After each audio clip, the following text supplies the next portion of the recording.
How to make a chart on Google Sheets. This is what we are going to talk about today in this video. Make sure to subscribe to the channel. If you have any question, put it down in the comment section. This really helps a lot. So without any further ado, let's move into the video.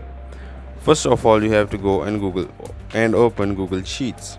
As you open Google Sheets, then you have to go on the document in which you want to put the chart. Then let's say I'm selecting this random document. As I click on this document, then I have to select the box where I want to put the chart. Now let's say I'm selecting this block, then I have to click on the plus icon that is located up above, and down here I have an option of charts. Now by clicking here I can add charts on my Google Sheets. This is all from the video. Make sure to subscribe to the channel. If you have any question, put it down in the comment section, and also don't forget to hit the like button. Thank you.